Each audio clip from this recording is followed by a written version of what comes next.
আসসালামু আলাইকুম সবাইকে। সকাল শুরু হয় কিছু না কিছু কাজের ব্যস্ততা দিয়ে। তবে সকালবেলা ছাদে এসেই আমি একটু বসেছিলাম, মানে রৌদ্রের মধ্যে, এটা আমার কাছে খুবই ভালো লাগে। তারপরে চলে গেলাম সরাসরি রান্নাঘরে, মানে ছাদের রান্নাঘরটা যেটা আমরা বানিয়েছিলাম মাটির চুলায়, সেটাই।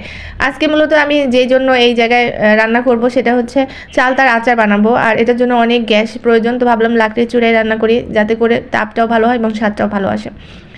তো বড় একটা কড়াই বসিয়ে দিয়েছি, সাথে সরিষার তেল। আজকে বেশি কিছু মানে আয়োজন দিয়ে রান্না করব না আজকে আচারটা, কারণ বেশি একটা মশলা দিলে মশলার একটা স্পাইস মানে ঘ্রাণ আসে। সেই কারণে আমি চেষ্টা করব আজকে একদম ন্যাচারালভাবে এবং কম মশলায় আচারটা বানাতে, স্বাদে যেন অতুলনীয় হয় এবং ঘ্রাণটাও যেন থাকে। তো আমি খেজুরের গুড় দিয়ে রান্না করব, আর খেজুরের গুড়ের জন্য কালারটাও সুন্দর আসবে। আর সরিষার তেলের মধ্যে সামান্য পাঁচফোড়ন দিয়ে দিয়েছি, তারপরে সেখানে আমি গুড় অ্যাড করেছি, যে কারণে এই জিনিসটা একটু সুস্বাদু হবে। আর চালতার আচারগুলোকে অনেকক্ষণ ধরে নাড়তে হবে, তাহলে একটু একটু করে মশলাগুলো আচারের ভিতরে ঢুকবে। আর শুরুতে আমি যে কাজটা করে নিয়েছিলাম সেটা সেদ্ধ করে নিয়েছি আচারটা, তারপর একটু ছেঁচে নিয়েছি, যাতে করে খুব সহজে আচারটা বানানো মানে এবং ভিতরে মশলা ঢুকানো সহজ হয়ে যায়। মানে কষিয়ে কষিয়ে রান্না করলে এই আচারটা অন্যরকম স্বাদ থাকে, আর অনেক দিন সংরক্ষণও করা যায়। শীতের দিন ছোট হওয়ায় একদমই সময় পাওয়া যায় না। সকাল সকাল যদি আপনি রান্না করতে না যান, তাহলে দেখবেন যে আমার অনেক সময় লস হয়ে যাচ্ছে এবং টাইম মতো খাওয়াও যাচ্ছে না। এই জন্য আজকে দ্রুত ভাবলাম যে এই রান্নাটা শেষ করার পর তারপর দুপুরে যে খাবে সেই রান্নাটা করব। দেখেন মায়েদের কত কাজ। আমার শাশুড়িও যখন বেঁচে ছিলেন তখন শুধু এই ধরনের সংসারের কাজ করতেন, পাশাপাশি আল্লাহর ইবাদতও করতেন, কিন্তু তার মূলত সংসার দেখা আর আল্লাহর ইবাদত করা, এই দুটো তার কাজ ছিল শেষ বয়সে। কিন্তু তারও এই ব্যস্ততা কোনো দিন শেষ হয়নি, আর সেই কাজগুলো আমরাও করে যাচ্ছি। আমাদেরও এই ব্যস্ততা কখনো শেষ হবে না। প্রতিটা দিন প্রতিটা রূপ নিয়ে আসে আমাদের কাছে।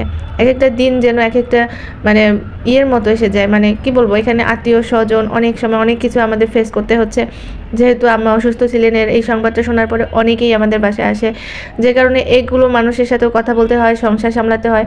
মানে বলতে গেলে আমি এখন সময়ই পাই না বেশি। আমি একটু বড় সাইজের কড়াইয়ের মধ্যে বসিয়ে দিয়েছি, যাতে করে আমার নাড়াচাড়া দিতে অনেক সুবিধা হয়। ছোট জায়গায় হলে মানে তরকারি বা বলেন যে কোনো জিনিস নাড়তে আমার খুব কষ্ট হয়। আমি কেন যেন ছোট কড়াই বা ছোট কোনো জিনিসের মধ্যে ওভাবে নাড়তে পারি না। তো এখন আমি চেষ্টা করব যে এটাকে একদম শুকিয়ে ফেলতে, কারণ আমি অনেক দিনের জন্য এই জিনিসটা সংরক্ষণ করব, বিধায় আমাকে অনেক দিনের জন্য এই কাজটা চিন্তা করেই কিন্তু আমাকে করতে হবে। আর এই ফাঁকে আমরা হচ্ছে যারা যারা বাসায় একটু টেস্ট করতে চাচ্ছে তাদেরকে এই রসালোটাই একটু দিয়ে দিয়েছি। আর এরপরে আমি পুরোপুরিটা শুকিয়ে নিয়েছি, যাতে করে আমরা যারা বাসায় অনেক দিন ধরে খাওয়ানো যায়, অনেককে দেয়া যায়, এই জন্যই আমি একটু শুকিয়ে ফেলেছি।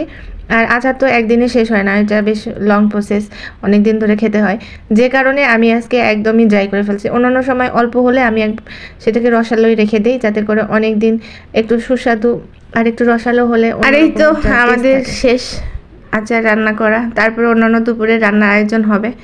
তো সকলে ভালো থাকবেন, সুস্থ থাকবেন, আল্লাহ হাফেজ।